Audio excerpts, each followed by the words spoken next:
কি লাইটটা অফ হয়ে গেল কেন?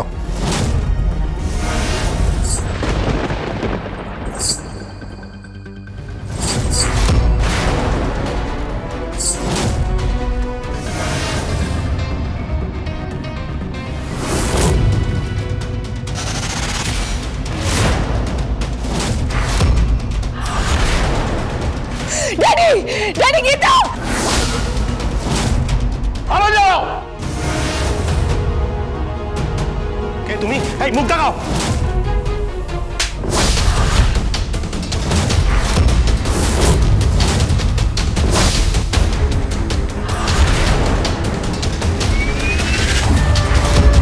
ইম্পসিবল, এটা হতে পারে না। ও বেঁচে থাকতে পারে না। 1000 ফিট উঁচু থেকে পড়ে গিয়ে কারোর পক্ষে বেঁচে থাকা সম্ভব নয়।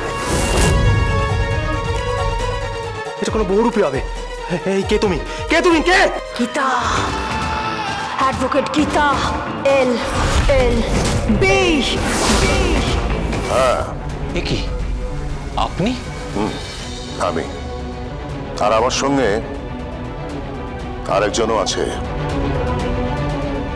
আয়।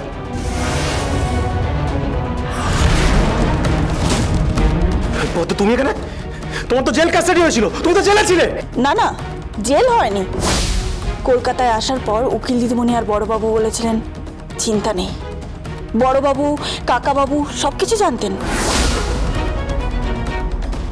জানতাম, সব জানতাম। এমনকি কিভাবে ওকে ফাঁদে ফেলার চেষ্টা করা হয়েছে, কিভাবে ওকে খুন করার চেষ্টা করা হয়েছে, সব জানতাম আমরা। এমনকি ওকে কে উদ্ধার করেছে সেটাও আমি জানি। কে উদ্ধার করেছে ওকে?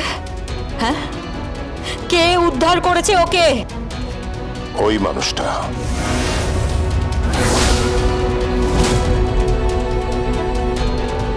সাত্বিক। হ্যাঁ, আমি যাইনি বেঙ্গালুরুতে। তুমি একদম ঠিক ধরেছিলে গিনি, তোমার সন্দেহটা একদম ঠিক ছিল। আমি কালিম্পং গেছিলাম। কারণ আমি জানতাম যে গীতার ওপর আক্রমণ হবে, আর ঠিক সেটাই হলো। আমি বাধা দেওয়ার আগেই চকিতে ঘটনাটা ঘটে গেল। ইম্পসিবল, হতে পারে না, হতে পারে না, এটা হতে পারে না।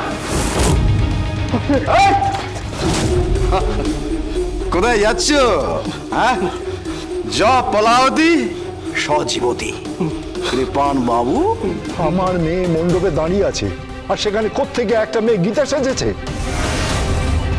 গীতা সাজেনি, ও গীতাই। গীতা মানে? ও গীতা মুখার্জি, আমার পুত্রবধূ। আচ্ছা, আপনাদেরকে একবারও মনে হলো না যে কৃপান নিজের অপরাধ স্বীকার করার পর, মানে ও যে খুন করার চেষ্টা করেছিল সেটা কনফেস করার পর, আমি আপনাদের বাড়ি থেকে, আপনাদের পরিবার থেকে কি করে মেয়ে আনি?